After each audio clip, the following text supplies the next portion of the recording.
The one they call the Big Daddy Kane is here as the party animal, sex symbol, soloist, vocalist, microphone miracle, here to react, attack. As a matter of fact, I bring forth a sudden impact. Wanna say knick-knack, paddywhack, give Kane a microphone, and all the other MCs are going.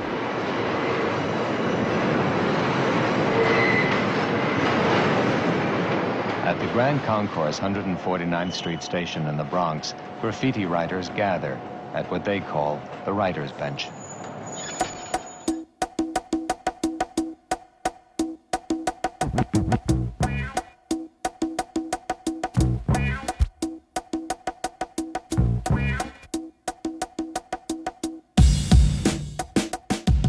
What's good, what's good, what's good? Live from the writer's bench, it's your man Kill, back for another ep. Got my soldiers on deck. We got JP and that. What's going on, y'all? Peace. What up, man? Peace. Man, everything is good, everything is good. Yo, you know us, we're gonna jump right into it. Early on this week, shout out to my man Nick. We was on Twitter chopping it up, and I posted something about illegal with Malik and Jamal, and that joint We Get Busy, and I just forgot how bananas that joint was. That joint was crazy to me, and then it spawned into we talking about all them younger groups like the Youngsters and everybody who they was dissing. And I was telling Nick, I said the funny thing is that a lot of people think Illmatic was the first album that got a collection of all the dopest producers together to be on one album, and then that kind of set the tone. And of course it did, but it wasn't the first, because cats forget that joint, the Aftermath that the Youngsters had out. It had KG, who was crazy at the time. It had Primo, it had Pete Rock, it had Marley Marl, it had the Beat Nuts. Mm-hmm. So that was really the first album where cats was in. I think Large Professor was on that too. So you got three of the cats from Illmatic who was on this joint. So every dope producer at that time was on this album. And then it kind of sparked for something that me and JP were talking about earlier, of just, how you don't have that synergy of just one producer to one MC or to one singer or something like that. So we just gonna sit here and kind of chop it up about, like, how did that fall apart? That's definitely one of the key things that I think messed up hip hop, because I felt like prior to that, every crew had their own sound. Everybody, the Marley Marl sound was just for the Juice Crew, and the Bomb Squad sound was just for PE, and the Herbie Love Bug sound was just for them Queens cats. And once Illmatic came, it just became this whole like menu item of, okay, just get whoever's the dopest producer at the time and get them to jump off on something. But what do y'all think about that, JP? Like, JP, what you think about that? Like, what do you think tore that apart? Was it Illmatic? Because really, it wasn't really a successful album as far as selling, but I know we looked at it like it's a classic album. Do you think that's what made people say, okay, why didn't I never think about that? Let me go out and get the dopest producers instead of just rocking with one.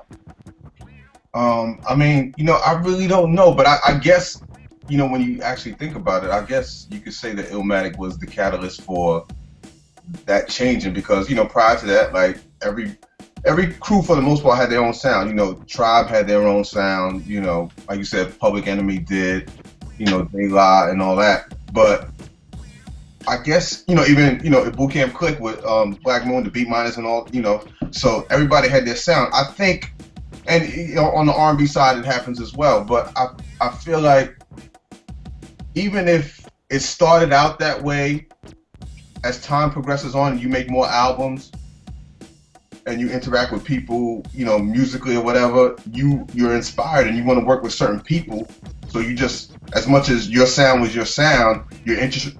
Artists want to grow and they want to try new things, So I feel like, that album has something to do with it, but I feel like the natural progression of an artist is always not to want to sound the same over time, or they may feel different. How they felt 5 years ago is not how they feel now. So they want to maybe try a new sound or whatever. And we as fans, when it doesn't work out, we go, oh, you need to go back to this. But then the artist say, you're trying to put me in a box. That's not where I was. I want to work with this producer. I want to try this and try this. So, it's when it does work out, and like we was talking before we got on talking about this, how it works out and it's great, but then sometimes it doesn't work out. So like I'm not necessarily opposed to it, but I do miss an artist or a group having a certain sound for albums and albums instead of a bunch of different, producers, working on one album or whatever.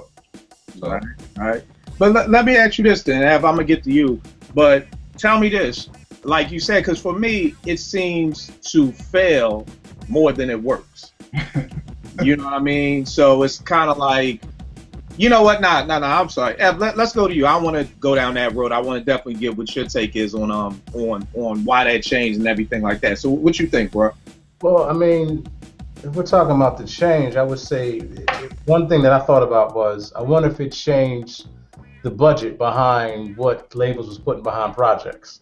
Because you can have a really minimal budget, but everybody's in the same group, so everybody's pretty much getting the same cut. Right. But if you're going out to get outside production, then you gotta be able to have that in your budget to say, yo, you need to go get this cat, and that cat, which kind of makes me think it became more of a template for hip hop to become more pop, even though weirdly enough, Illmatic didn't become pop. But it became very, very. It became a classic, a classic album. And I don't know. I mean, I guess that's a question though. During '94, if you're just talking about hip hop, was Illmatic kind of like popular in the hip hop in the hip hop world? Not in like pop music, but in hip hop, in the hip hop culture itself, Illmatic was kind of popular. Mm-hmm. So I mean, I'm wondering if actually that became like a template for Puff to be like, yo, you know what? I'm gonna get this, and that person. Because when I think about it, you still had certain groups that still kind of stuck to what they knew and did their own thing, like Wu-Tangs and your Fugees, and but they still kind of stayed within, even Boot Camp. They still kind of stayed within their own particular sound. They didn't necessarily stray outside of that so much. But I question whether they had the budget to. If they had a budget to, would Boot Camp went and picked up Pete Rock on The Shining? Was it? I'm curious if it was a money thing, or if it was like an art thing. Like, yo, we gonna stick with what we know. You know what I think it could have been? It may have been a crew thing.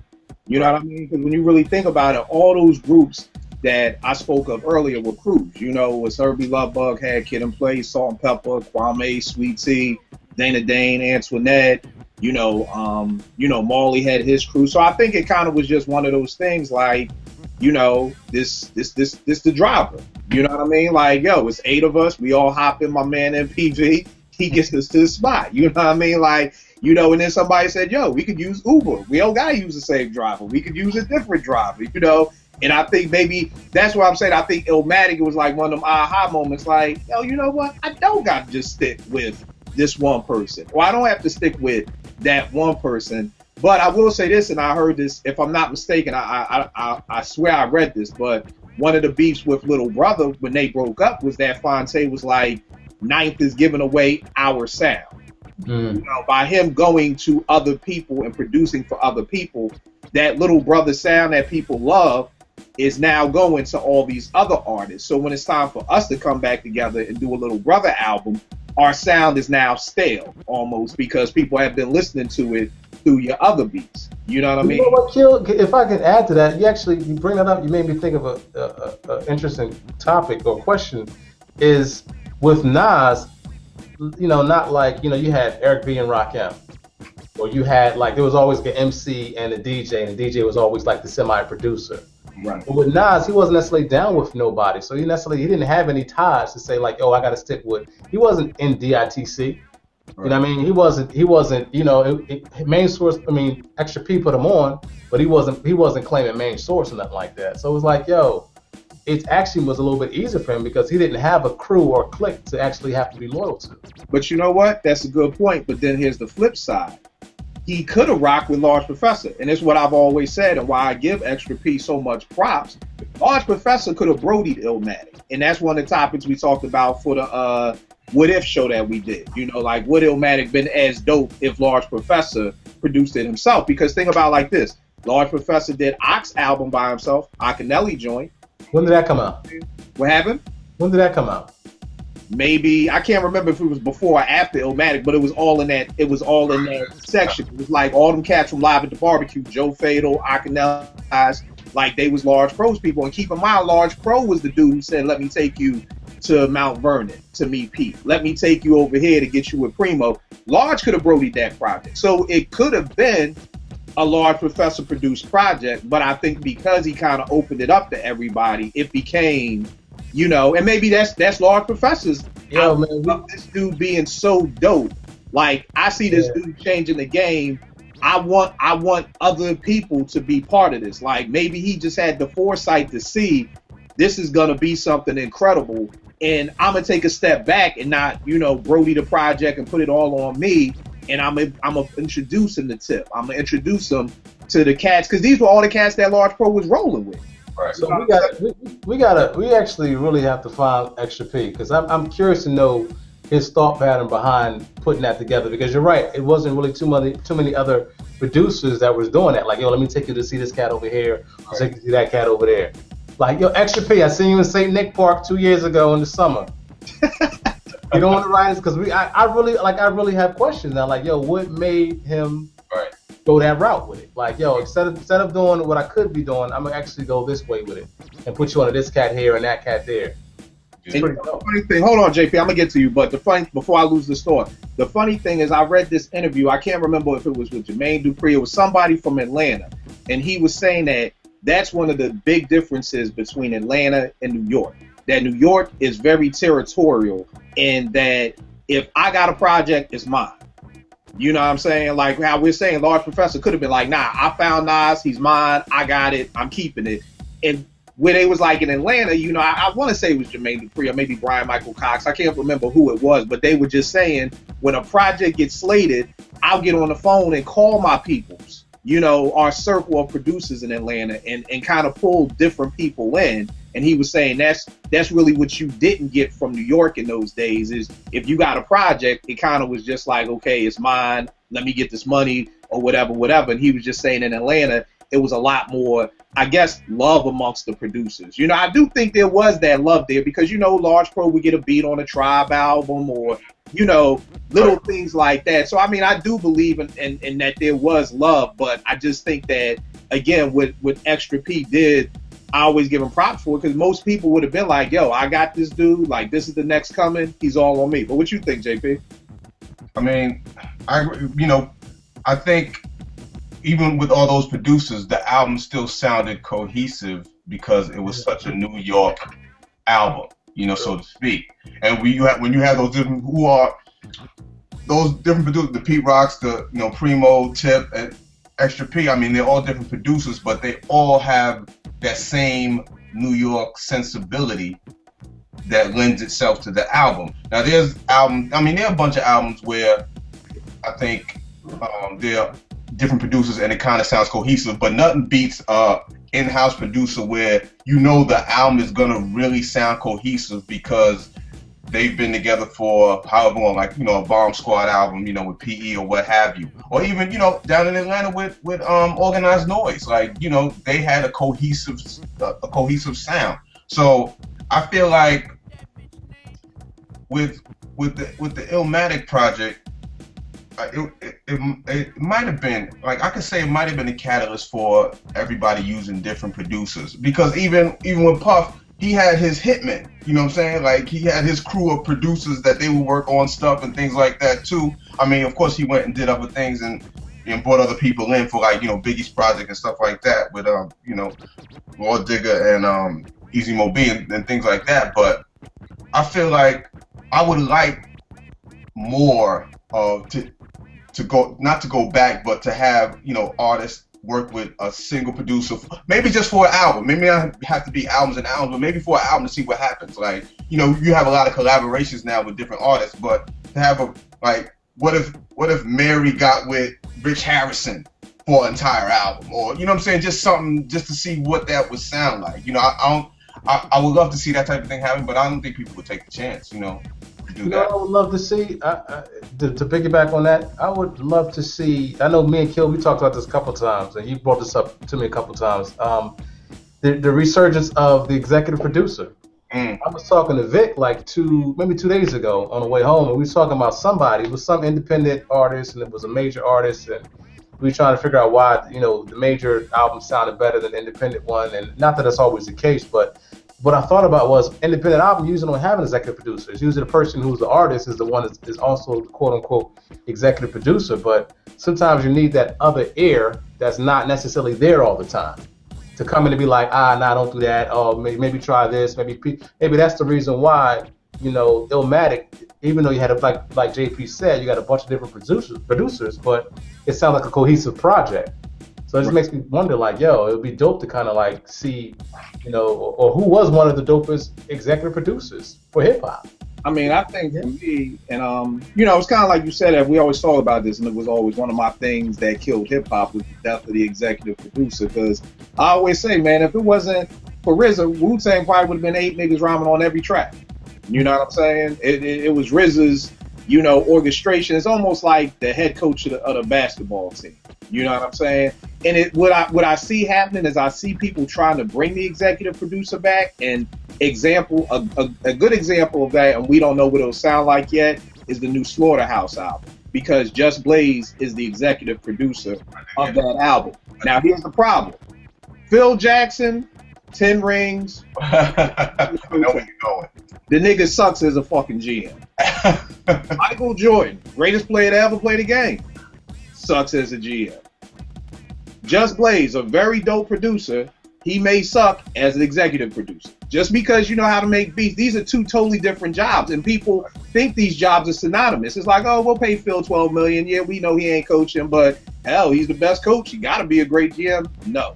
So again, we'll see when this Slaughterhouse album comes out. Well, I forgot Primo was executive producing the album. Same thing. I'm like, that doesn't mean that this album is going to be dope, because at the end of the day, you ask any New York Knicks fan, they want Phil on the sidelines. They don't want him upstairs. They want him coaching.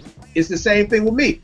If you told me Just Blaze was doing a new Slaughterhouse album, I'm intrigued. Right.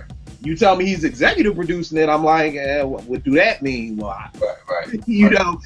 It can mean different things. So I think cats may be trying to go back that route, but I don't know if that's just a lost art. But something I want to touch on that JP was talking about, I wonder sometimes if at the end of the day, when people do decide to move on and try new things, is it not cohesive, or is it not good just because the people they move on to just are not as dope as the original producers?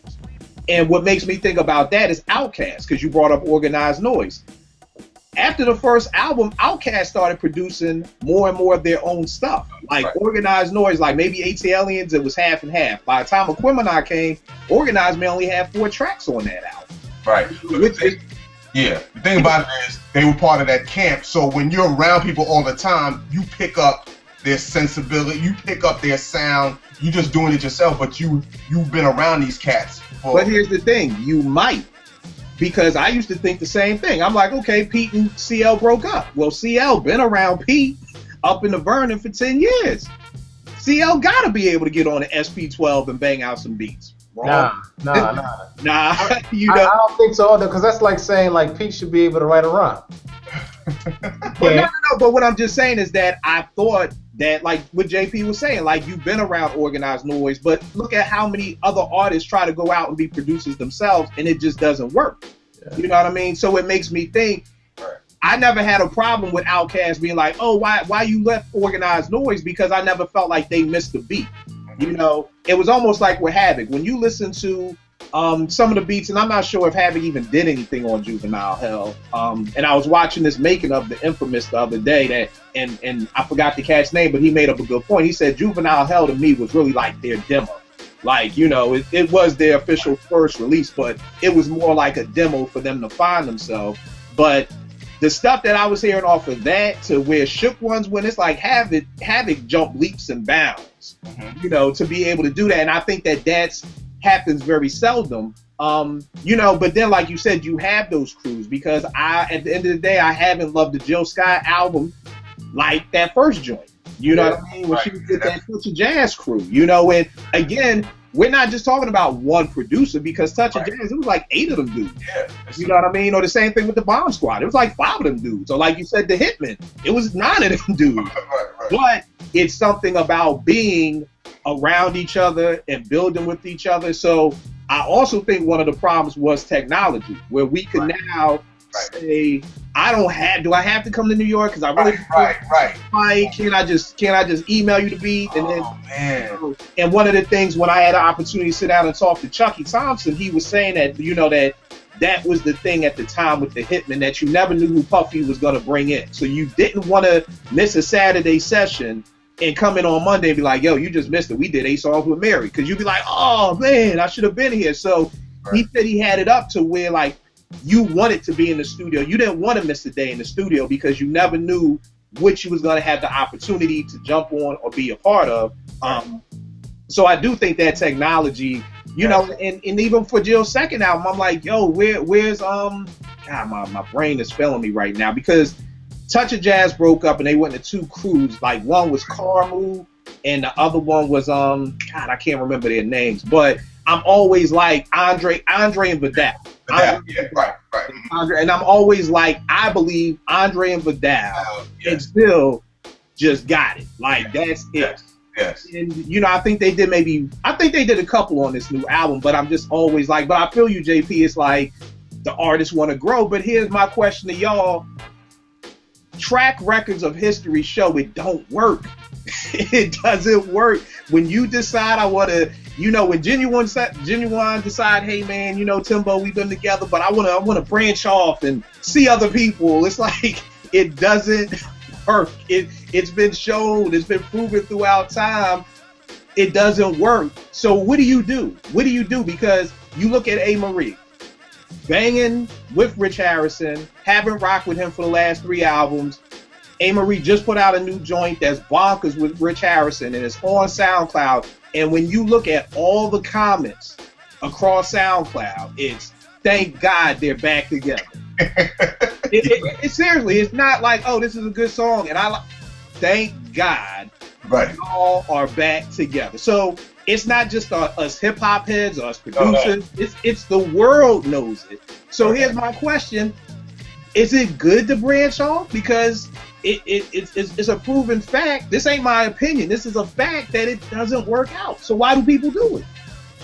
Being an artist, man, they don't care what history shows you. Like, they feel how they feel. Like, creativity is, a lot of times is inspired by whatever is built off emotion, is built off experiences and things like that. So if you're working with a certain producer, y'all may have had a falling out or whatever, or you just want to do something different. Like, most artists want to grow. I mean, it's rare where you have a good artist that always stays in their lane and stays consistent, and a lot of them want to take chances, and sometimes it works out, sometimes it doesn't, but at least you want to try to do it and never question yourself, be like, dang, I never. But do this, JP. Who has it worked for? Lauren. Who? Lauren Hill. Really? I mean, she was with Fuji. She broke out. She did a whole new type of style. And I thought you meant after the first. Oh, no, not. No.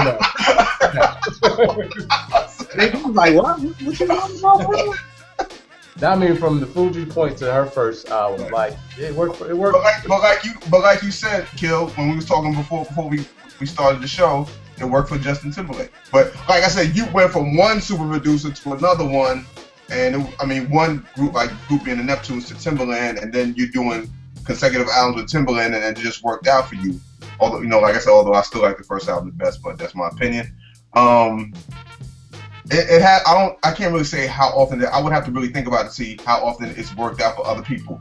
But if you're switching one cohesive sound for a next cohesive sound, as opposed to switching one cohesive sound and then getting a whole bunch of artists to work on your project, so that may not work out as well. And I think that's the point. And I think that's what more people do. They don't switch from one cohesive sound to another cohesive sound. It's like, it's almost like once you blow up, like Boyz II Men's first album. I swear by that. Motown Philly, that's my favorite Boyz II Men album. I know a lot of people say too. It is what it is. But I love the production of that first album.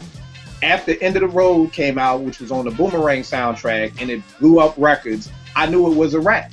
That it was never going to be the same for them dudes. That those no-name producers who was doing Motown Philly, they was not coming back for the second album. Right. You know what I mean? And that's exactly what happened. These dudes went from, I don't even know who produced the first album offhand.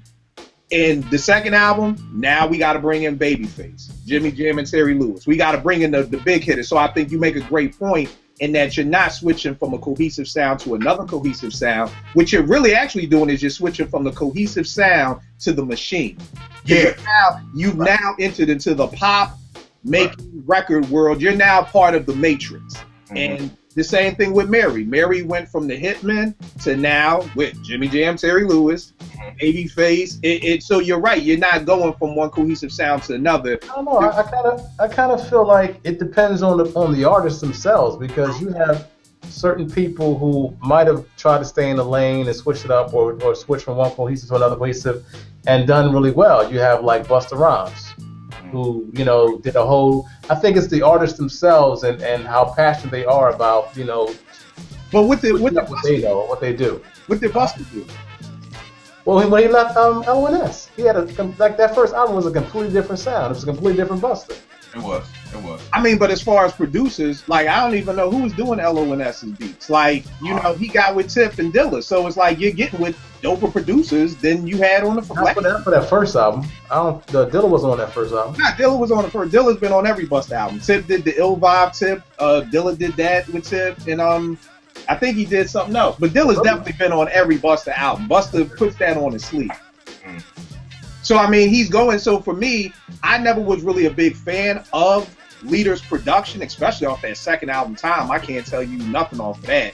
But he got with better producers. You know what I mean? He got with Scratch. Like, Scratch. Yeah, Scratch did a lot. So it's like he literally went from subpar production. To me, Leaders was dope because of Busta and their energy. You know what I mean? But I mean, I see what you're saying, but I don't know if it's necessarily going from a group of producers to somebody else, though.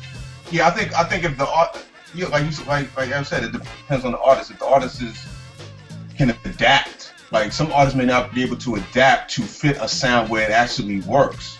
I mean, like it may clash. I mean, you may make a song, but it just doesn't feel or sound right. I mean, and like you said, when the machine, when you get suggestions from the label, we're talking about the business coming into your creativity to make these decisions, and that's why you switch to these other producers when you had all your in-house or whatever, and now we need to go with the hit makers so we can blow you up because they trying to make you bigger so they can sell records so they can make more money. So I understand that from that perspective, but ultimate and to gain more fans, you know what I'm saying? So, a lot of times when a certain artist has they started out a certain way in the first album or two, and then they switch and get a whole bunch of different producers and blow up, and then they have these whole new legions of fans that don't even know about the first couple of albums, you know what I'm saying? Or they know us for the stuff afterwards. Right. And I've seen that happen quite a few times. Even with Outkast when they won their Grammy, that was their first album. Right. So it's interesting how that works. And to me, with Mary's a good example because I'll never forget a couple of years ago, my boss, probably maybe in his late 50s, was like, they was going out to Vegas, and his wife was like, we got to see Mary J. Blige in concert. And the funny thing is we all know when it happened. That Not Gonna Cry joint that Face did off the Waiting to Sell soundtrack is what brought Mary into our parents' generation. Because Mary was ours. That was it. My mom, nobody's 58-year-old wife want to go see Mary. Right. That Not Gonna Cry joint, women related with that song so much. I mean, you had grown women crying when they listened to that song, like for real. And that took Mary into another stratosphere. Right. And again, Babyface, same thing with End of the Road. That took Boys to Men from, this is just the local Biv 10. I don't even know if Biv even had any hands on them after that Motown Philly album. You know what I mean? Because it was like, okay, you with Michael Bivins. Nah, that East Coast family dead that. We bringing you over here with the heavy hitters. We getting you in the studio with Face and the big boys. So I think it is that joint that is just like you're part of that machine now, and you got to keep moving forward. I think with Outkast, I just think their sound has changed so much, so they lose fans. I know a lot of my dudes from Philly, they stopped rocking with Cass probably after ATLians because they would just be like, yo, your man crazy, man. Like, I don't. He's weird, so it's almost like Outkast just kept re-ing up on fans. almost. You know what I mean? But like you said, you'd have people thinking, oh snap, you know, is this their first album that they won the Grammy for or something like that? Or even on the tour they just did, where a lot of people didn't know the album cuts. You know, a lot of people didn't really know, you know, the discography or anything like that. Now tell me this, when you, JP, when you're talking about an artist wanting to grow, because me and T talk about this a lot, and sometimes I get it, but I don't get it. Like, are you saying like grow to a different sound? Are you like... Here's the thing. Like, I mean, I can't speak for all artists, but you hear this a lot. When artists do certain things and their fans that were with them from the beginning don't really feel it, and they be like, the fans are trying to put us in the box, but I'm trying to grow or whatever. Like, and I respect that. But then there are other artists that always stay in their lane, and it does, like, say Luther Vandross, for instance. Luther never veered, like, he was R&B, core. I mean, he had, you know, a platinum house here and there, but he didn't go like Whitney Houston. Like, he didn't blow up like that. But to us, Luther Vandross is probably the best R&B singer ever. You know what I'm saying? And I feel like he never tried to go in the pop lane. Like, he was good with being R&B, and that was him. Now you get other artists, they want to change, and they want to go, maybe it's after money, fame, or whatever, or maybe it's creative. I don't know. Who knows what one thought process is, but I feel like as an artist, I can respect if you want to grow, because a lot of times when you're creative, sometimes you get bored doing the same thing over and over again. So you want to try something new to expand that creativity, no matter what it is. And it may work and it may not. You just got to hear from the fans. And you may feel good about a project you did, but it may not be well received. So, I mean, that's another thing to think about too. So I can respect it, but sometimes I like it better when they just stay in their lane and continue to, you know, just do what I actually expect an artist to switch up. Yeah. Like, you know, I mean, if you look at like James Brown, if James would have stayed James, it's a whole other demographic, a whole other audience that he would have missed out on. Now, Ed, let me ask you this, because you guys school me on this, because I don't know a lot about the production of James. Did he switch producers? Did he change his band? Like, well, he changed, because I think there's a difference. There's an artist who can grow and keep the same producers, and then there are just some artists who just stay here. So did James grow with the producers and just try different things, or did he say, okay, I'm done with Maceo and the JBs, I'm gonna make me a new band, the Down South Singers, and bring them along? So which one was it? He did a little bit of both. I mean, he switched up bands. That's when you know, after Maceo, he got with Bootsy and the Young Cats. Right. Then even then, he still like changed his sound. Because one minute you had the funk, and then, you know, a couple albums later, after Bootsy and all them, you were, you know, Living in America. Or you know, he's doing opera hits with the cat. I don't know if the Cat's Italian. The opera song he does, you know, with the cat. Like, he wasn't afraid to kind of like step out. I mean, sure, I feel like I mean, I would say Prince, but Prince really did all his own stuff anyway. So when he grew, his production grew. But I think I expect an artist to switch up. I mean, it's good for them to stay. I mean, but it's like JP said, I can understand. Some artists, I don't want them to change up. Like, I don't want to hear MOP trying to do something different. Just give me MOP, like, all day. But it's certain artists that I want to do something different. Like, you know, I feel like if Common would have made a different kind of approach, I would probably be a Common fan today. Today, I'm not a Common fan. Like, I don't really check for the cat. Right. But if he did something different, Common done to do different than what he did? He hasn't. That's my point. Well, I mean, when you think about it, when I look at Common's discography, you got No ID for the first 3 albums. He decides, okay, I'm a dead No ID, and I gotta come back to this. I'm writing this down, so But he stayed the same Common. He didn't change anything about himself. But you can switch producers. He himself, you can switch producers, but if you don't change, it doesn't matter. You're right. But here's the thing: and this is what I'm asking. Because the Common that came out sounding like borderline DOS effects was not the same Common on Resurrection, which was not the same Common on One Day It'll All Make Sense, which was very much, hold tight. That was very much an introspective album. He's talking about abortion. He's talking about things, which is not the same Common that's on like Water for Chocolate. So that's why I'm asking, like, Not true. I beg to differ.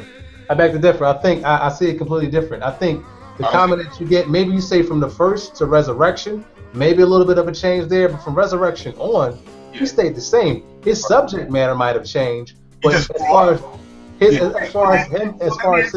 well, let me ask you this. Sure. What do you mean by change then? What did you want him to do? Because all I could expect him to do was mature. Like, for instance, all right, for instance, you want MOP to stay the same. You cut me off, B. Go ahead.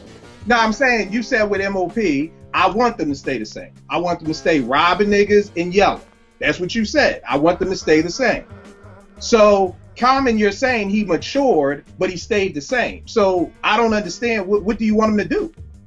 Or better yet, give me an example of an MC that you feel like grew and evolved and changed. Andre 3000. Yeah, definitely. Yeah, that's true. Guru. How did Guru change? If you listen to Guru in the very beginning and you listen to Guru around Hard to Earn, it's a completely different person. It's his style changed. His technique got stronger. It fell off. MC analytical perspective.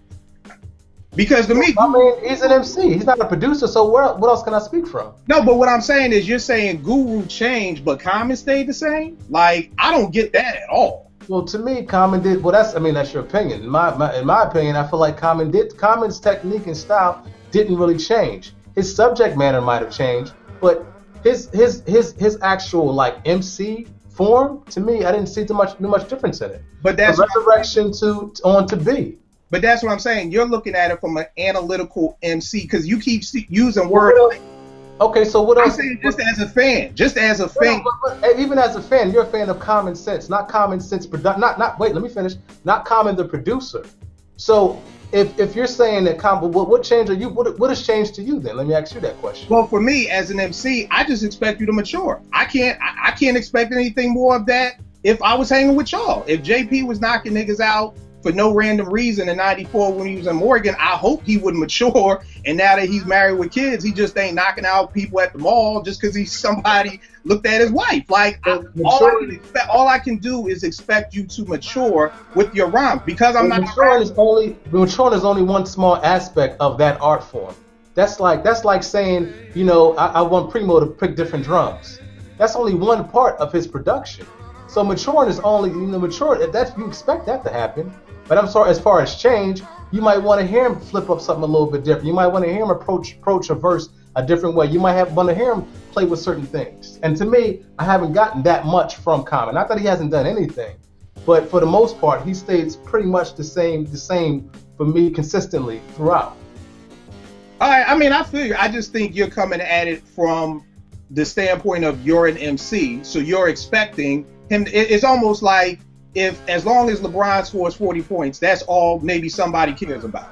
If you hoop, then you're going to become more technical and say, well, he need to go to his left more, and he need to do this more, and he need to do that more. So I think maybe the difference is that you're an MC and because what you keep saying is I want to see him approach the beat differently. Or I want him to see him try this technique. I mean, I have to. The average fan wants to hear. I have to speak from that aspect because he's an MC. He's not a producer, so we can't talk about production. However, But if you're talking about people staying the same, that means you don't want them to mature. That means you're saying, like, I want them to stay the same. I'd rather have them not really switch up so much. Maturity is going to happen. People going to grow. People grow older. Your lifestyle changes, your surrounding changes, your environment changes. You're going to mature. That's a given. But that doesn't mean, just because you're maturing doesn't mean necessarily that you're switching up your artistry. But what I'm saying is, we're talking about people leaving their producers. That's what we were talking about. So with Common, I don't even know how we got on the topic of Common. I was saying Common because he switched producers throughout his career. Now, for me, you're like, oh, you gotta mature. Nigga, there's a lot of MCs that ain't mature. Like, we hope you mature. We hope Prodigy would not be 48 talking about Queensbridge and the plastic cup. You know what I mean? What happened? I mean, I said that's always your go-to is always gonna be Project. You're really honestly gonna tell me? Let's go through all these CDs right here, and you're gonna tell me who matured? Did the Beat Nuts mature on the mic? I wasn't a Beat Nuts fan. I couldn't tell you. The Alcoholics mature on the mic. Why wouldn't they? From the first album to the last one, why wouldn't they? No. I'm asking you, did they? Now, why wouldn't they? Did? All right, I'll tell you what. Let's go to some people that I actually have listened to their whole discography. I haven't listened to the Alcoholics whole. So who you want to talk about? Nas. I'm talking. Okay. You said who? J. Rue. He switched up. Okay, explain to me how J. Rue. Well, you know what? Let's not do this because I feel like what it is that you're coming from. This goes back to the show we did on lyricists, MCs, and rappers. And if you remember on that show, I fell back and listened to you and Bezo talk for the simple fact I'm the dude who just wants you to spit dope lyrics. That's it. I don't care if LeBron is going to his left. I don't care if he can't shoot the mid-range. I just want to see LeBron dominate. So you want the same thing from your producer? From production. You want the production to stay the same throughout the years? Not necessarily the same. Because you're a producer. That's what I'm saying. So you expect some type of change or growth from your producers that you know because you produce, right? Not necessarily. So I go back to my first question then. Do you want them to stay the same throughout? I'm lost, bro. What are we talking about? What are we talking about, bro? I thought we were talking about people. Any producer that you like. I'll tell you this. Primo is stuck. That nigga's stuck. He needs some new is that what you want from Primo? No, I don't. I want him to find some new goddamn drums. Exactly. Is that the same thing? But here you go.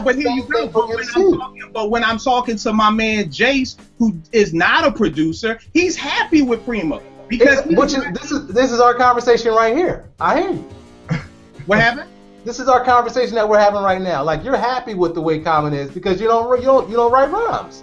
For me, I'm like, nah, I actually want him to switch it up some. Right, but I'm just talking about from a regular fan perspective. Like I said, it boggles my brain to the point of it to explode why people love Ninth Wonder so much. To me, this dude is an average producer at best.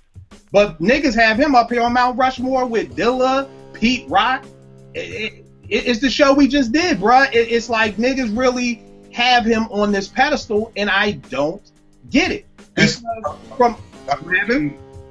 No, well, I mean, I get it. I definitely get it. I don't think he's as good as them, but I get it. And you have to understand, Little Brother came at a certain time. Like Little Brother is their generation's Tribe Called Quest. You know how we revere Tribe? People revere Little Brother like that, and those who came, Ninth Wonder was they tip or like, and that's that sound that they love and they grew up with. That's why he means so much to certain people. Right? No, I get it. And we actually just did a podcast for my other show about how when a nigga told me that, I was like, "You under 32, ain't you, bro?" I get it. Right. I get it. I'm not talking about the youth. I'm talking about people our age. Talking about Ninth Wonder's a top 5 producer. So I got a question for you. All right. From People's Instinctive to Low End Theory to Midnight Marauders, is that the same tribe? No. Would you want the same tribe from People's Instinctive? No, because I didn't like People's Instinctives. Okay, so now here's a question for JP. JP liked People's Instinctives. JP, would you have been mad if they stayed the same as People's Instinctives? I know that may be hard because you know what came after, but would you have been upset if they came out with another album that was similar to People's Instinctives? See, the thing about it is that's not what I mean by the changing of sound. Like, I feel like that is a natural progression. When I say changing of sound, like you're specific certain pop songs to catch to try something totally different. People's Instinctive to Midnight Marauder is not different to me. Like it's in that it's further down the road, but it's on the same road. That's what I feel about it. Do you have any examples of what you're talking about? Like from that? I'm talking about a certain. I'm trying to think of a certain artist, but a certain artist that you know. The first album is like whatever, but then the third album that may have like some songs that sound a little bit more mainstream, have a few more singing hooks to try to grab another audience, to try to do something different. For better words, would you be saying more, because maybe we're just using the wrong word, because I feel like what you're meaning is they're trying to cross over. Like you said. Not even just cross over, because like Electric Circus was different. That people like, you know what I'm saying? You know what? Like, I forgot about that one. That was different. You're right. That wasn't that shit right there. in a positive way. That wasn't different in a positive way. Right. Very kind of you to say different, but okay. Wait, what if it was different and everybody loved it and it was a huge seller? Like, but it just didn't happen. But it still would have been different, whether it would have worked out or not. It was still different. You know what I'm saying? So, it just wasn't a success. Right. You know what my thing is that I feel like, and I always wonder, where does honesty come into play? Because I feel like a lot of reasons why these artists, because I feel like we could be talking about so many different things when we say an artist needs to grow. You know, and I think that's where the confusion comes in, because that can mean different things to every single person. You know, and when we think about an artist growing, it's kind of like when we're talking about the breakups, I feel like all the people we're naming, there was some type of breakup that happened that made them go on to another producer. You know what I'm saying? Like, Ev, you made a good point. Lauryn Hill. Well, now we now know that there was the Wyclef breakup, so it was like, okay, we have to move on. Now, she didn't say that. She didn't come out and say the reason why I'm getting with these other producers is because me and this dude used to bang, and now he got a wife, and I'm out of it. Right. You know, so you say the right PR thing, like, you know, Rich Harrison and A-Marie used to date. You know, they broke up. A-Marie got married. Maybe you don't want to rock with your ex no more. Again, nobody's going to say that on BET, on the interview, or on Sway in the Morning. You're going to say, I wanted to grow and try different things. When truth be told, it's just y'all broke up. You know, y'all had beef. You know, and it's funny because, in Ev, you may know this line, and maybe from There's a Dark Side, but I remember Red said this, and it always stuck with me. He was like saying something, why when people sell out, they decide to come back through the underground route. Like, you know, it's like you decide, okay, I want to go get that pop money, but then when it don't work, now you want to come back to the underground. And I feel like that's what happens. It's kind of like eventually you get to the point where you just say, it's almost like we was talking about groups that broke up.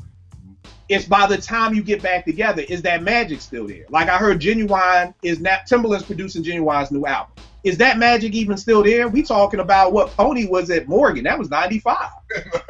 You know, is that magic still there? So I always wonder about artists. And then when an album fails, they go to their PR speech. Oh, the label didn't push it, this, that. You know, I feel like there's a certain level of honesty that we never will get from these artists because they've got to give an excuse as to why it didn't work. I've never just heard an artist say, hey, I wanted to try this. It didn't work. My fault. Let me go back and try again.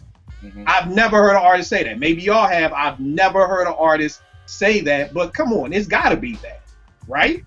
Yeah, I don't think I've heard an artist say it. I might have. It depends.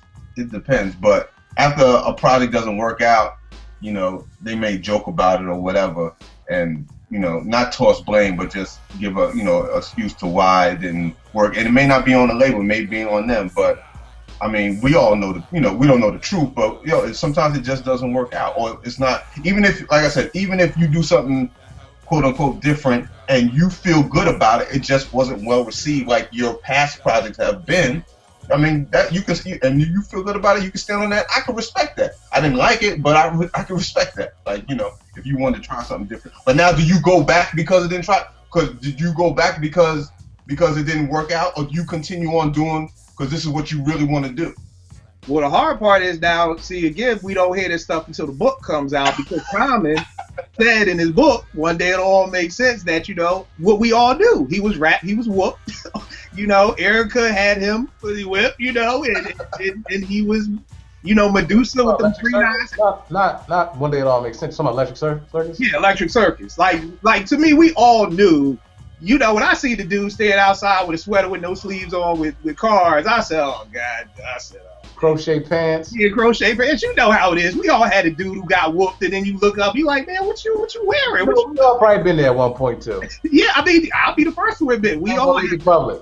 I ain't gonna do a song about it. How was the light on? Right. What happened? The light was on like Water for Chocolate. Okay. Right. That was the beginning of it. Right? It was the beginning because he got with the roots, because Erykah Badu was on one song for One Day It'll All Make Sense all night long. Right. And it kind of just spun from there. But, you know, I think that's the thing. You don't find out till later, you know, afterwards. And then, like you said, he can joke about it because on B, he jokes about it. I forgot the name of the song, but he says something like, yeah, you know, you saw me in the crochet pants, but then you saw the corner and you know he's back. Right. You know, like you kind of know you went off, but I think, JP, you made a great point in saying that you're going from, what were you saying? You were saying you went from one crew of producers or you said, you was talking about something like you didn't break off and go and try and grab 10 different. Yeah, you went from one super producer to the next. And I think that's what Common did. And to me, when he kind of had them dive albums, that's what, like, because he went from No ID and Doug Infinite and Twilight Zone to The Roots to Kanye. You know what I'm saying? And Dilla did 2 joints on there because he was living with Dilla. Right. And then after that, I think he started pulling because, you know, the Neptunes would have a track and everything. But I do think that I never looked at that before like that. Even though you're leaving your main producer, you're going to another group of producers to produce you, and you're not just kind of pulling out the sky or anything like that. Tell me this, what do you guys think, who is the best example of an artist that you feel like grew and, you know, it is still dope? Like, Ev, I know you said 3000. Would that be your pick as an artist? Because I'm always trying to think, I can always think of where it failed. So I'm just trying to think of, you said the Miseducation, I'm like, all right, check. I'm trying to think of where that works, where you leave your home base and venture out. And Ev, I think you said something about, you said with Jill, you thought it was something like her going out to LA. You said something like that? Yeah, I mean, I always have questions when it comes to writers, whether you're MC or whether you're writing songs and type of zone you go in, and when you completely change your environment around. Right. It always seems like when, in my opinion, when they really when your environment drastically changes, we get a different sound, completely different sound. And sometimes not the sound that we all fell in love with. Right. A lot of times not the sound we all fell in love with. So I always wonder when people just shift. And some people can do it and make it work, you know, but some people just, you know, when they shift their environment, you know, you will go from North Philly to, you know, LA in the hills somewhere. That's a completely different environment. How about this? Sure. Let me know if y'all have experienced this. Like when an artist comes out with a album, first album or maybe second album that you really love, third album they switch it up, different environment, different whatever. You're not really feeling it, but then a few years later you go back to that album and you really like it. That's a good question, bro. That's a good one. I feel like. Let me tell you what I felt like this about. Go. Yeah. And he didn't change his sound. His sound was the same, and he's one of the few artists that I bought all his albums.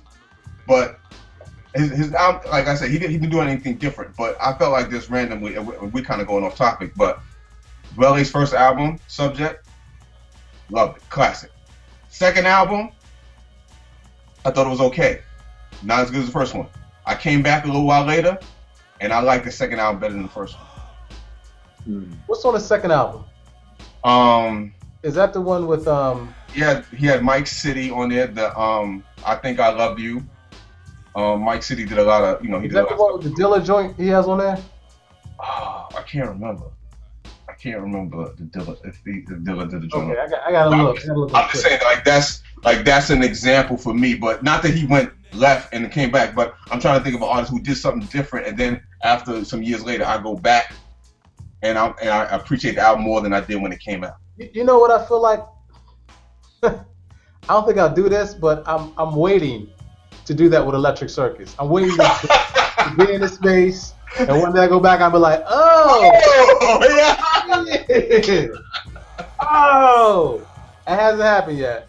I'm with you, because I used to go back to Electric Circus. I stopped about 6 years ago, but there was a point where like I would go back once a year, try it again. Like, it just, I gave up on it, bro. Like I can't. I don't know. And y'all know I love Dilla to death. I don't care if Dilla did the whole damn album. I just can't rock with Electric Circus. And I know that there are folk out there who do. And to be honest with you, I don't believe them. Like, I honestly don't. Like, when somebody tells me I like Electric Circus, I'm like, I'm not going to be your friend because you're a liar. You liar. You're a liar. Because there's no way in the world nobody can literally be like, yo, I'm going to work and I'm putting on Electric Circus. Like, I just don't believe that at all. Like, I don't know if Common is your cousin, if you a moderator over an OK Player. I don't know what it is, but I just don't believe in you. I think you're lying. It's weird. You know what? Go ahead, JP. I think Tip did something when he came out with Amplified. That was different to me than Tribe. You know what I'm saying? And he actually did another album that never really got released. Yeah, Is that the Live from the Renaissance? Yes. Yeah. What was it called? Wait. The Abstract. The Abstract. It never was released. Like, it was like live instrumentation. Like, and that was total. Like, I didn't hear all of it, but I heard some of it, and I felt like I might have liked that, but I never really. That's a good album. It's actually a good album. The story that I heard with that was it came out a while ago, but the label didn't want to put it out. And then when, years later, Most drops, and Tip was like, what the fuck? Like, I did this shit back then. I went to put mine out, Right. but now everybody like this. Like, oh, this is whack. But the Abstract is actually, it's a good album. Yeah, see, I heard like maybe 3 songs, and I liked them, and I was like, yo, this is different, but I never heard the whole project.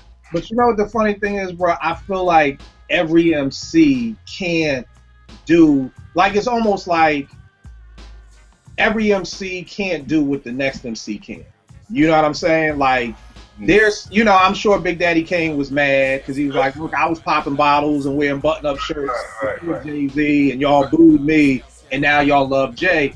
I don't believe Tip and Common are the type of dudes who can do what 3000 did. You know what I mean? Like, I don't think Big Boy could have done what 3000 did, and that's his partner. You know what I mean? Like, certain people can do certain things, and everything isn't for everybody. So Tip could be like, oh, you let Most get away with that? But Most can actually sing. Tip can't sing. You know what I mean? So to me, Most is more than an MC. He's an entertainer. He's like Fonte to me. He's more than an MC. He's an entertainer. Now, let's say I drop the album, me and JP from London, I'm from here, I drop an album trying to sing and don't nobody like it, and then For an Exchange drop, and it's like, well, y'all like that? Well, that nigga can sing. Like, I mean, like, everybody do the same thing. And I think as artists, they be like, oh, look at that. Now you gonna laugh at him. Well, nigga, you wasn't funny. Everybody who stand on this stage and tell jokes ain't funny.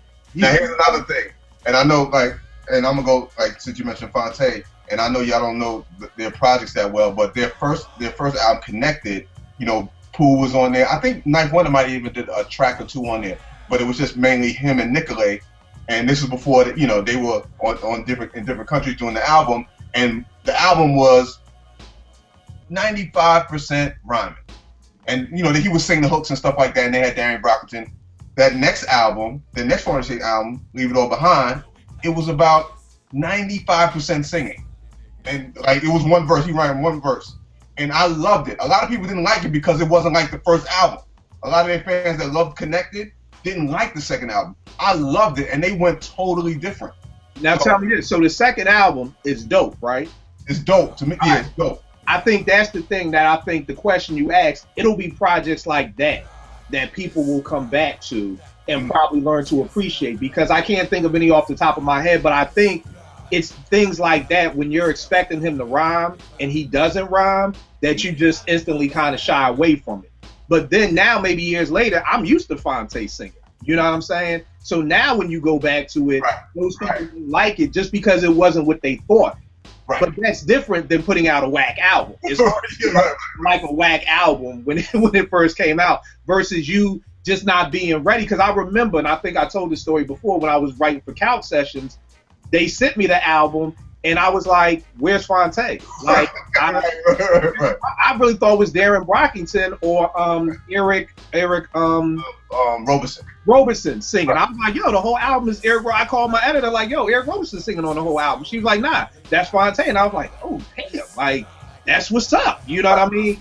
But I think that's the thing, that when people people just weren't ready for that. And I think that that's the problem. Like, Most Def can do that. Most Def, if Most comes out with an album with all singing, I love Umi Says. And when Umi Says, at that time, we're still in raucous. You know what I mean? We're in 99, 98 boom bap era. And Umi Said was so left field. Right. You know what I mean? But it was dope. And I think it goes back to what we've always said on the show, is that if it's dope, I don't care what you do. As long as the finished product is it's dope. If you can sing and you can sing good, do that. You know, I'll never forget the dude. Y'all remember All City, the group? Yeah, Primo used to work with them, right? Right. They came through the station one time. There's a big one and a short one. And the short one was like, yo, Kill, yo, I sing. And I was like, okay. You know, and he was like, y'all be singing on the album. And I'm like, I don't know if you should be singing on the album. You know, like, I don't know if hip hop is ready for this right. And he wasn't a very good singer, you know, but I could see him sitting around right now being like, y'all look at Drake, y'all got this nigga. But he, you know, but that's the thing. It's like, y'all wasn't ready. You know who else sings? Big Suge. Really? Yes. Big Suge, you said? Yeah. Word? Suge sings. Yes, he does. I'm sure you haven't heard a Big Suge album in a while. Download one and you will hear, yo, I was at this is when MOP jacked me for the beat. I was at the Joe Buttons MOP Big Suge Terminology show and Big Suge started singing. Wow. Okay. There you go. So, I mean, I don't think he's a great singer, but I'm sure somewhere both Big Suge is sitting around saying, but y'all listening to Drake. Like, everybody can't do the same thing. And I think, you know, and I was writing down some things here, and I give these people credit because their sound has grown. Like, I don't think Pharrell's sound in 2015 is that Neptune sound from, you know, Give It To Me, you know, and the stuff. Can you really compare those? Because you're talking about when he was working, like his first career is working with another person, another producer, and then he's working completely alone. Yeah, you're right. You know what it was? And maybe this is my fault. I never gave Chad no damn credit. Oh, I gave him credit. I always gave him credit. I felt like I gave him a lot of credit. Okay. Part of that. All right. You know, for me, it was kind of like the stuff I heard from Chad, not that it was a lot, just wasn't dope. So it kind of was like when I realized Tip did the beats for Tribe. Like, it was like, okay, I heard Ali solo stuff, then I heard what Tip was giving people, and I was like, okay, Tip did all them albums. You know, but if y'all saying Chad, so I think for me, that's why I always looked at it like that. But even with like another artist for me is Timbaland. And I know a lot of that has to go to the cats that Timbaland grabs on. You know what I'm saying? And I guess the question is that wrong? Because Timbaland's sound has evolved from when it first started. But, you know, during the Future Sex Love Sound days, he had grabbed Danger, the producer from Virginia. Danger was doing a lot of co-production. I forgot the name of the producer he has working under him now for like the past couple of years. But do you think more producers should do that? Like, grab on younger dudes? Because maybe your style can't change. Like, I feel like Primo's style is basically the same. And again, this is no diss, same thing as before, disclaimers to I'm not dissing Ninth or Apollo or nobody like that. But when I hear like Apollo Brown's beats, I'm like, they're cool, but they don't move me. Right. You know what I mean? It's like I feel like you're doing boom bap from the 90s. And like you said, JP, a great point is this generation's Tribe. Well, I had my Tribe.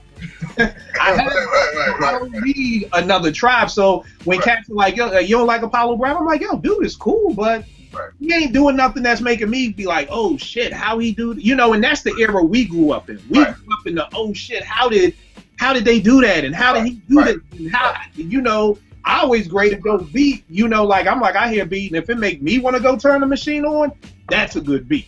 You know what I mean? So it's no diss to them dudes, but I just feel like you heard it before. Yeah, I heard it before. You know, it's like I heard it before, but do you think that there are other producers who have grown? Because maybe that is the thing that I have to get with other producers, because your style is the same. Like you're giving me the same. Like for instance, Ev, were you ever tired of Gangstar? Because Guru said it. We it's the same formula. It's beats, it's scratches, it's Guru. But did you ever get tired of that?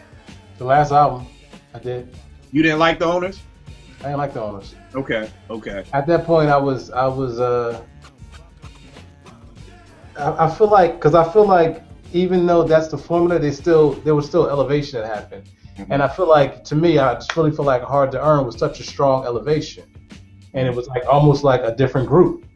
You know, it was just a different, you know, Guru was at his climax, Primo was at his climax. They were just like a different sound system altogether. And going from that to not the Owners, what's one of it to Moment of Truth. Moment of Truth, I actually wasn't a great big fan of that. It was a cool album, but it wasn't what I was used to. Mhm. And by the time I got to the owners, I was like, oh, all right, then I guess that's all we got. Okay. And what about you, JP? As far as, Like, did you ever get tired? Because to be, they never. I never got tired. Like, I was never a huge Guru fan. I wasn't, but I appreciated. I like the beats more than I like the lyricism of Guru. He had his moments to me, but he wasn't one of my favorites. But as a collective, I loved them. You know what I'm saying? They like I didn't really care. Like, if it wasn't for Primo, I didn't really want to hear Guru on anything else personally. Sure. You know what I'm saying? But I don't, like I said, I don't have a problem with you staying the same. Like that's Gangstar. That's go-to. Everybody, for those that change and fail, I can always rely on Gangstar. You know, that type of thing, like, or tribal, whatever. So I was good with them. I was good with them. I didn't really like that last album either, but I was good with how they were. Now tell me, because I'm wondering, and I mean we won't know because it never panned out, but how do other groups grow? Like, do you think Pete and CL, like, did they grow from main ingredient from Mecca to main ingredient? Or was it just kind of like Primo, like Guru said, like, it's CL with smooth voice, Pete with soulful beats? Like, I feel like they grew. Did they change from the first album to the second album? And then question number 2 is, how would you want them to change anymore? Would you want Pete's beats to get, I don't know. So what do y'all think? I mean, I think they grew. I think they grew from Mecca and the Soul Brother to main ingredient. What was the second question? How would I want them to do what? Like, would you want, like, well, I guess explain that growth. Like, what do you think that growth was? And how could they have continued to grow in a certain way? Because like you said with Gangstar, it's like once Hard to Earn came, it was like that was their Illmatic. Like, you can't get no better than this, So I guess, do you feel that way for every artist? Like, every artist has an Illmatic moment and everything after that is just down? Or is there an artist who's had an Illmatic? No, I mean, I think D'Angelo killed that whole idea. Honestly, I think, to me, I think Voodoo was up here, and I feel like, he waited a long period of time and came back with Black Messiah and it was up here. So I don't think I think, artists can still move and they can come out with a dud and still come back. I don't have no good examples of nobody doing that, but I think there's an ability to do that, if I'm answering your question. All right. What about you, JP? You think Pete and CL, did you see growth? Because I'm trying to really, like, when I think of Tribe, I'm thinking, like, I see a difference in the album more so of the production from People's Instinctives to Low End. Like, People's Instinctives was heavy on break beats, like I always say, when I heard the Can I Kick It remix, I kind of felt like that was the introduction of what was going to become Low End Theory. You know what I mean? So when I look at it and I say, well, I think they changed or they grew from People's Instinctives to Low End, the drums hit a lot harder because now Tip is chopping up the drums and playing them out versus just being break beats. But what do you think about Pete and CL? Was there growth from the first album to the same, or was it the same formula for you? Yeah, I mean, there was growth, and I feel like that is different from initially what we started this whole conversation about. But I definitely was growth from the first album to the second album. But I feel like it's like that's a natural progression. It wasn't like a different sound, but it was more of the same, just better. And CL's subject matter was always crazy. Sometimes I didn't understand certain things, but sometimes I totally got him. But I definitely saw the change from the first album to the second album, but it was more of what I expected from them. So it was just, new stuff, more of what I expected, just a little bit more growth. But I wouldn't expect that much growth in between a year and a half, 2 years. You know what I'm saying? Right. Anyway, I would expect more of a growth in 5 or 10 years, man. All right. So. Now tell me this, and we'll dead it on this. What do you think? And I don't know if you heard both these albums, Ev. I think you did, but The Roots. Mm-hmm. Do You Want More is a completely different album than Philadelphia Half-Life. I mean, it's night and day. You know what I mean? Do You Want More is very heavy on live instrumentation. Yeah. Philadelphia Half-Life is drum machine, sample, everything. Yeah. And I know people who, whereas for me, I really didn't like Do You Want More. It's too light and ass for me. So I loved Illadelph, you know, but then I know a lot of Roots fans who kind of stopped there. Like they stopped at Illadelph because it was, well, we liked you because you were this live jazz. It was no samples. That was your bumper sticker and everything like that.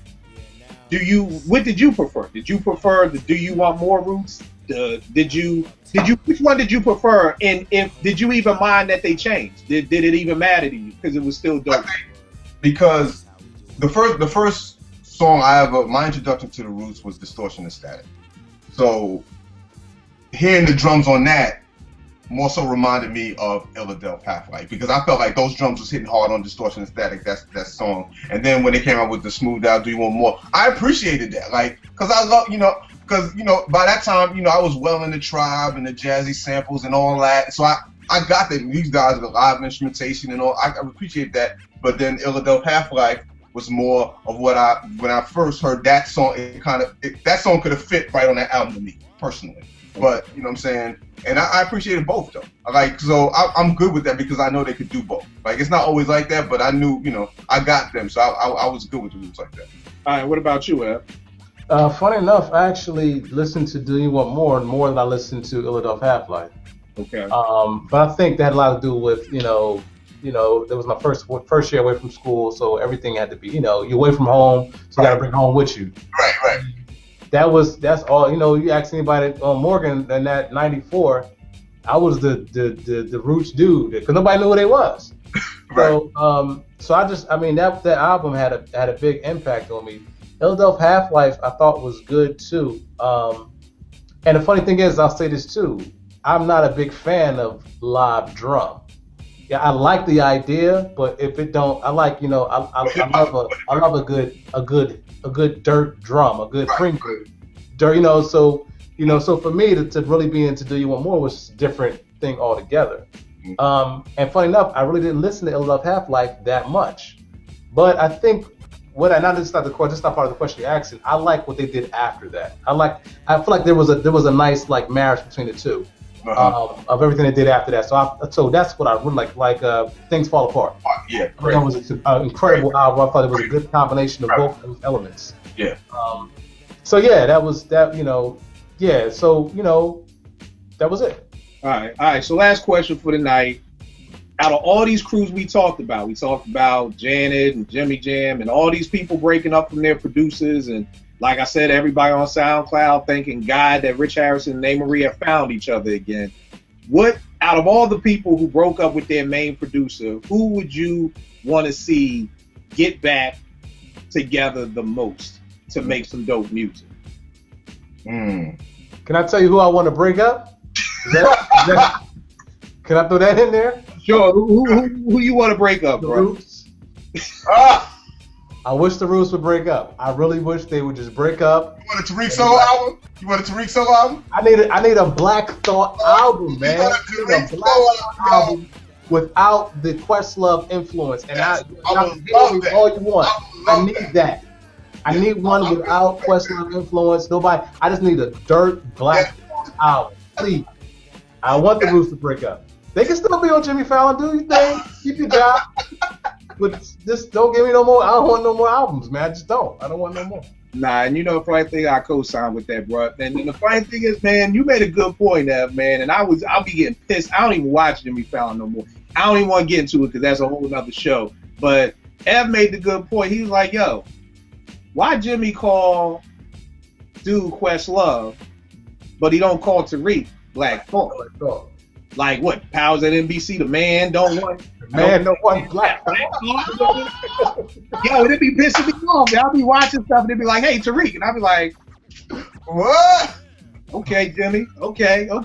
Like, I'm just waiting for you to one day slip up and call a Black Thought or something. But that's a whole other thing. I'm with you. I would love, and I think we've been waiting for that for years. I want to say Phrenology was supposed to be Black Thought solo album, and I think something happened and it was like we needed to get an album done, so I think not Water, I forgot which songs, like Thought at Work was supposed to be on his solo album, but I think that he had started it because I think it was supposed to be called Masterpiece Theater.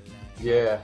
And I think they took pieces of that. But I think that was still with Quest input. But I'm with you. I just want Black Thought over some just dirty. It was a clip I think I sent y'all, and it was like just Quest spinning break beats and just Black Thought going off. And it's like, that's what I want. It has to be the right producer. I realize it can't be any producer because, truth be told, I'm not crazy with Black Thought over Dilla beats. I feel like that's kind of like, it's kind of hit or miss. Right. So it has to be like that right sound for him just to fall into and just kill it. Yeah. All right. Well, anybody got anybody who they want to get back together? I want, as you mentioned earlier, I would like the Jill Scott and the Touch of Jazz crew back together. Yeah. Oh, let me see. That was incredible. That first album is incredible.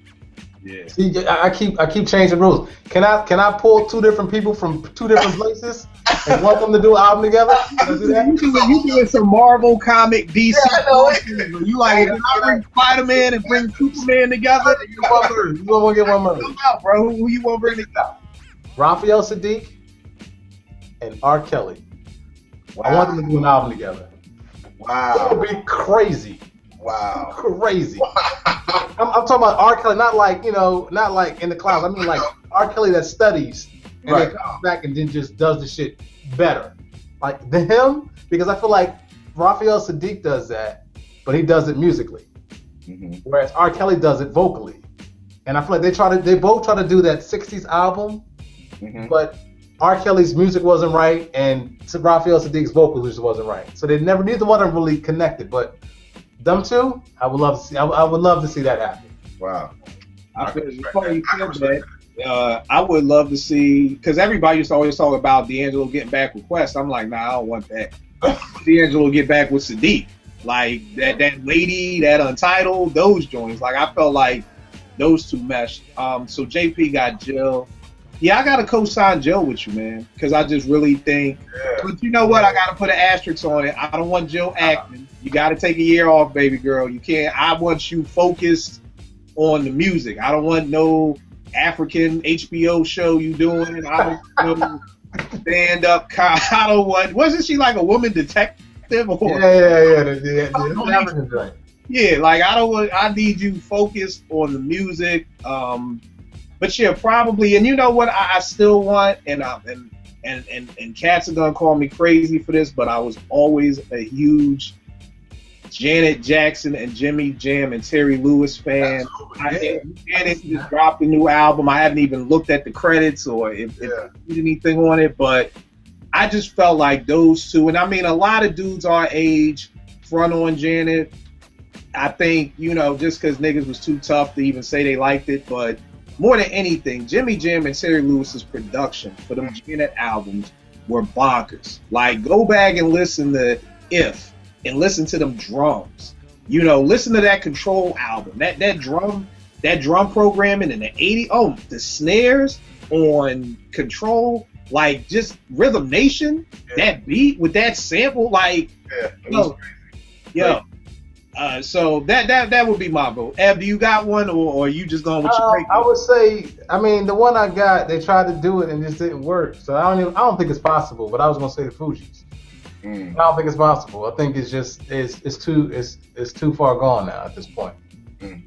Yeah, I just read something today that Joe, I thought his name was Joe Nicolo, but they put something else in this article. But from Rough House Records from back in the day in Philly is supposedly producing Lauren's new album, and he said it's basically done. Yeah, I just read an article saying that she's almost done with her new album. Yeah. So, I don't know. D'Angelo came back, Dre came back, Jodeci came back. But if this was one of them joints I'd be doing on Twitter, like one got to go, if I had to vote and put Lauryn Hill in there, I would probably say Lauryn Hill would probably be the one who doesn't come with it out of the four people I just named. That would be my vote. That out of Dre, Jodeci, D'Angelo, and Lauryn Hill, which one would flop? I would have to pick Lauryn.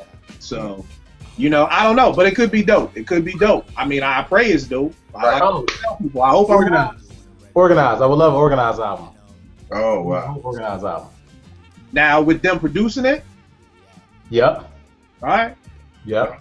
That was the always thing with I'll try it. I was Give it a not shot. a fan of their own production. Mm-hmm. That's the Equinox? problem with Oregon. Did they do Equinox? Who did that? Buckwild did a lot of that. Oh, he did? Okay. Okay. Okay, maybe that. Then. And Maybe that. okay. Well, man, call Poe. Call that nigga. I know, right? Bring the food over to the crib. Yo, call Poe.